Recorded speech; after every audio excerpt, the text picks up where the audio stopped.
We talked off air also about people who have the genetic propensity to be heavy. Yeah, it's on both sides of my family. There's obesity, and genetics are wonderful for some people. Some people they're terrible. I have a specific condition, which is specific to overweight Italian men. I had both of those, Italian and overweight, which caused iron deficiency, which was causing me to be tired and stuff like that. So I went to a specialist and did some testing, and he was able to say, "Yeah, based on your last name, I can tell that you're Italian. So this is, what's caused that." So there are different factors like that. I also said that I was borderline high blood pressure. I was borderline uh, diabetic, and I faced that on both sides of my family. So even if I wasn't overweight, that's something that I had to be mindful of because I had family genetics that predisposed me to those things. You go to the doctor and they say, "Do you have a family history of cancer or this or that or the other thing?" That's because if you have a family history of it, you're predisposed to it. And if I'm predisposed to being overweight, I need to be mindful of the way that I eat. I need to be mindful because my genetics, I joke with one of my friends. I say, "Why can't we have it easy like the people that can eat whatever they want and not have to work out? I have to work out 5 days a week, to stay where I want to be." And, sometimes I'm overcoming myself because I made poor food choices. But also, even at this point, my metabolism isn't what somebody else is. I had a friend growing up, I'll never forget it. And I share this all the time, who, whenever we had big church events, we'd stay at their house, and his mom would always cook for an army of 15 to 20 people. And there was one Sunday where she made us Belgian waffles. And I'm not talking like I'm talking like massive Belgian waffles. And I smelled one and I gained 5 pounds, and he had like 10.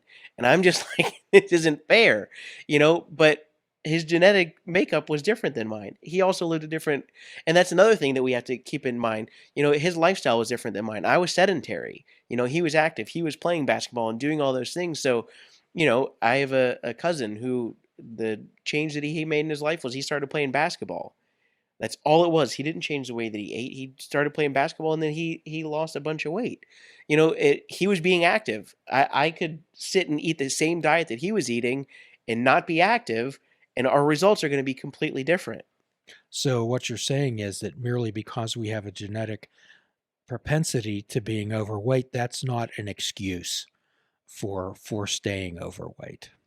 No, we all have different uh, behaviors that we're susceptible. We all have different mindsets. We all have different things that, my addictive personality might be food. Somebody else, it might be shopping. There are different things that, and that's where it comes to a point of understanding your triggers. If I know that stress is going to set me off, I've got to be mindful to try and avoid those things that are stressful. Sometimes it's hard, it's work or it's life, it's monetary, it's whatever it might be, but it's learning how to deal with those triggers as well. So it's to be aware of our addictive mind and aware of our genetic propensity toward this. And then we can begin to make choices. And I think you mentioned something very poignant, that going to a physician and getting yourself checked out. Yeah, it's so important to I would avoid the doctor unless I was sick, because I didn't want to hear that you need to lose some weight. Well, yeah, I needed to lose over 100 pounds. I at this point I've lost over 200 pounds, and I still, could stand a little bit more, but I'm healthy for the first time. But, you know, understanding, I got to a point where I didn't understand that that's what it was, but I was tired all the time. I was getting sleep, but I was always tired. And I worked for a company in South Florida that worked with home sleep testing. And, I was at, and so when you're overweight and you have sleep apnea, and if you're pre-diabetic or diabetic, when you have sleep apnea, because of the way that your body reacts and it's oxygen deprived and different things like that, it then sets off all these other things in your body. So you have low blood sugar, and then I was having like a vitamin water in the morning, and I was out. I literally fell asleep at my desk at work, and my one of my bosses says, "Well, why don't you take a home sleep test?" So they sent me home with a home sleep test, and sure enough, I had sleep apnea. And I justified it because it wasn't like sleep apnea; it was sleep apopneas, which is the same thing. It was just wasn't as severe. But then they set me up with a CPAP machine, which totally changed my life, and I wore it all the way up until I had surgery and had lost enough weight to no longer need it. But you know, there are so many different things that we can write off to being whatever, but it could be a much greater issue. If you're hypertensive, if you have blood sugar issues, I mean, it affects every aspect of your life. And if you're not careful, you're cutting years off of your life. So, for some people out there, perhaps, oh, gee, well, Andrew did this. I'll just go have gastric bypass surgery, or perhaps I'll have liposuction. I can just do whatever I want to. If I gain some weight, I'll just go have it done again. That's not the way it works. Could you explain that, Andrew? Absolutely. It keeps coming back to that lifestyle change. My dad had a similar procedure. He had gastric bypass. It's been 16 and a half years now, and I looked into surgery for a number of years. I remember the specific moment, even though I saw what my dad did, it completely changed his life. He became a marathon runner, did half marathons, 5Ks, traveled all over the country, went to San Diego, Washington, D.C., and different places doing races. I saw the changes that it made for him, but I had a friend that was closer to my age who had a similar procedure, and we got together one day at Starbucks and talked for almost an hour and a half, and I decided this is it. I'm going to have this surgery. Went to the seminar, talked to the surgeon. He said, "This is the type of procedure I would suggest for you." Called insurance, and they didn't cover it. So I looked into it for 5 years with different insurances, and they never covered it. And before I could have surgery, I actually had somebody randomly text me and say, "You're going to start walking a mile a day, 7 days a week." At that point, I was in between jobs. I was completely sedentary. I was almost at my biggest weight ever. I hit over 400 pounds at one point, and I was living in the basement for the most part. And I said, "I am?" He said, "Yeah, you are." And that first mile took close to 2 hours. And I'll never forget it because there I was. I would get so far and I was out of breath and I was sweating and I had to sit down. And so I sat down multiple times, and there was one point I was sitting down, and this woman drove past, and she says, "Oh, are you okay?" I said, "Yeah, I'm fine." She went to the store. She came back a few minutes later, and she says, "Are you sure you don't need me to call somebody for you?" And I just said, "I'm fine." Slammed my hands on my thighs, got up, and ran the rest. Well, walked the rest of the way home, but it started a process there, and it took a little bit less time the next time and the next time. And then, okay, I'm going to walk a mile and a quarter. And then, I got challenged. Okay, today you're going to do a 5K, which is 3.11 miles. And I was doing one and a half. I'm like, you're nuts. A lot of times we don't realize what we're capable of. We get into this mindset of I can't until we push ourselves and we learn that we can do more. And then from there, it was, okay, you're going to cut out pop. Now you're going to cut out, fast food. And at that point, I was living 45 minutes from work, and fast food was a huge part of my diet. And I was like, I can't do that. But then I learned to meal prep and I learned to make those changes. You can have surgery, and it just on sheer science alone, because you can consume less, you're going to lose weight. But if you continue to eat the way that you ate before, it's only going to be for a short period of time. You have to make lifestyle changes. You have to change the way that you interact with food and things like that, and make necessary changes to allow yourself to succeed. So I lost 60 pounds naturally, and then I found myself out of work because my position was downsized. I was looking to move. I was looking for work. I was looking for all these different to make all these different changes. Well, lost my job, not finding work. So you eat, you stay sedentary. I'm not walking anymore. I'm not working out. I'm not doing any of those things. Then I got a job here and I moved. And then you're on the go and you're finding your bearings. And so I made more poor choices and I ate fast food and all those things. And I gained back almost everything that I lost. I lost 60 pounds. I think I gained back 54 of it. And it gained back differently. My stomach grew back different. And that was a huge factor even in after having surgery. But then they tell you after surgery that you need to walk a mile a day every day to, help with the weight loss and help with recovery of surgery. Well, within a week and a half, I was already walking 2.5 miles because I had already built up this way of life. And I had worked with a personal trainer, so I had a little bit of knowledge.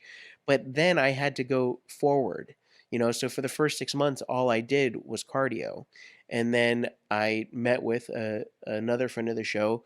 She's now known by Lady Frost, a friend with the Sorgs. And I met with her, and she helped me get back into weight training, which was another phase of it. And so I had little pieces here and there, but then that wasn't enough. Then I had to start doing research. Okay, well, I want, my body to look like this. I want this to change. I want to do this. And so I started doing research. I would look at multiple articles and say, okay, these 7 articles, these three things are the key things that work. Then I would look up YouTube videos for technique. And then, I would talk to my friends, or I'd see what other people at the gym were doing were successful. And I would take those things and make them a part of my routine. And even within the last 2 months here, I have, there's a personal trainer that I follow on social media, but over the last few years, I've used him for technique. Well, then I started seeing he had different videos that had the results that I want now. And so, even within the last 2 months, making little changes to my routine, I've seen huge results. But if I were to have stayed where I was and thought, okay, well, I had a quick fix, I had surgery, I'm good, and stayed where I was and stayed eating the same way that I was, it's very simple. And that's where you have people that say, well, don't gain back like so and so. They lost all this weight and then they gained it back. If you don't change your lifestyle, you're going to stay where you were. When nothing changes, nothing changes. So what you're saying that rather than wishing and hoping or waiting for something to happen, you took the action and effort and bought the ticket. So when people say, "Oh, gee, I think I'll go have gastric bypass surgery," it's not like walking in and buying a pair of pants. Could you tell us a little bit about the procedure, the qualifications that it takes to go through? Sure. So I had what's called the vertical gastric sleeve, gastrectomy, and so what that surgery is they go in laparoscopically and they remove a portion of your stomach and they take it from the size of a football to the size of a banana, and it's about 4 ounces, and then they remove the rest through one of the holes that's created through the laparoscopic procedure. But before you can even do that, there are different protocol for insurance purposes and then even to make sure that you're a candidate. And so I already had sleep apnea, but one of the things that you have to do, because I was sleeping with a CPAP, I didn't need to do it. You have to do a home sleep test. You have to do endoscopy, so they go and make sure that everything is good, that it's something that they're able to do. They do a regular physical. They do blood work to make sure that things are where they need to be. And one of the most important parts is they have you go for a psych evaluation. Tell us about that. Share that with our listeners. So the psych evaluation, I know that it's different for everybody that does it, depending on what their insurance covers, who they go and see. Uh, Mine ended up being 2 parts. I had to go 2 days back to back, and the first part, I went and just met with a psychiatrist, and she asked questions. They're gauging to see if you are going to be able to overcome not only the food aspect of it, but if you're mentally prepared to make those changes. And then I was sent home with, I think, like a 100 question or 120 question uh, test, which shows how you interact and react to different things, which allows them to know what type of personality you have, if there's more that needs to be done. Because I know some people that have that mindset. I'm going to go have this surgery and it's going to change everything. And that's not the case. It's 98% mental.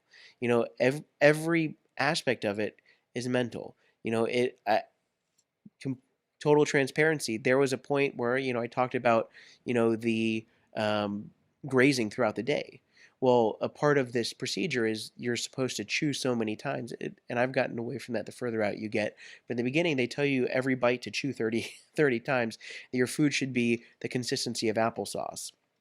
Well, if you drink, they tell you not to drink within 30 minutes before and after you eat. The after portion is so important because if you drink right after you eat, it flushes out your system. So you don't get any of the nutrients and you just spent all this time chewing, chewing, chewing. You've got a poor jaw that's painful, and then you've washed all those nutrients out. Well, I got to a point where I said, "Well, okay, well, I'm gonna have a little snack and I'm gonna drink and wash it away." You still get the calories, you still get all, but it it's understanding and making conscious changes. I had to get away from that and realize, and not only one, it's painful because your stomach is so small and you're flushing that through, but it was, again, that mental aspect of it. It's what's okay because it doesn't hurt, or it's okay, for XYZ. And it's a constant realization that, I do have a problem. I didn't get here overnight. You don't get to 400 pounds without having some sort of issues and some things that you need to work out. And so it's a constant day by day. I have friends that are further out from the procedure than I am. I have friends that are, have had it, within the last 6 months or so. And the people that make the mental changes reap greater rewards. As you go through this procedure, Andrew, I hear you changing the script inside of your head and the way that you began to develop a mind of awareness and knowledge through all these things that you did, and actually being able to talk to yourself like you'd talk to a friend, to be your own coach, to be your own cheerleader, to hold yourself to a standard, and also to become your own therapist. It and it's hard sometimes to look in the mirror and say, "What are you doing?" And I have friends that hold me accountable, where we're all struggling the same way. When it's one thing to be healthy, it's another thing to have been obese or morbidly obese and to make a conscious decision to become healthy. And so I have those friends that have been on the other side, and so they understand. So when you struggle with food or when you struggle with whatever it might be, we're right now, there's three of us that are all going through the same thing. So we hold each other accountable. And it might be a message, "Hey, I'm about to eat this, I'm about to, do whatever," or "I had a really bad day, I'm going to do better tomorrow." By holding each other accountable, not only do I have to then answer to myself, but then I have to answer to my friends. And so we're trying to reach whatever our goals are. My one friend, she just had a baby, and so she went through the whole mental aspect of it, of this whole time trying to lose. And then, okay, now I'm growing a baby inside of me, so I've got to eat for the baby. But then part of that was she then took back some of those unhealthy characteristics and behaviors from before and justified it Mm, with, "Well, I'm growing a baby." And so justification. and there are so many different things that we can do. So, like, even for me, my whole life, my whole goal has been to lose, lose, lose, lose, lose. And I still am a slave to the scale, but the number doesn't really mean anything anymore. As much as I focus on it, it's now understanding that it's more about the way that I look and the way that I feel. Ah, And that's a hard transition too. If I could, I would throw the scale out, but it's also a point of accountability. But it's making a conscious daily effort. It comes back to, I failed, I'm going to do better. Because you can derail yourself by 10 o'clock in the morning and decide, I'm going to give in for the whole rest of the day. Or you could say, okay, it's 10 o'clock. I still have another 10 hours before I'm going to bed, or 12 hours before I'm going to bed. I can make it better. well, we often talk about people that have the ability to hit the reset button. We often talk about when your phone gets a little funky or your computer malfunctions, the printer just isn't quite right. It's a little clunky and cloggy. What does a tech generally say before attempting any type of a fix? What do they generally say? Have you restarted your computer? I worked in tech support and I said that all the time. Yes. So what we help people do is to understand that they can reboot at any time during the day, even if they have to do it 50 times. Yeah, and there are days where it's 100 times.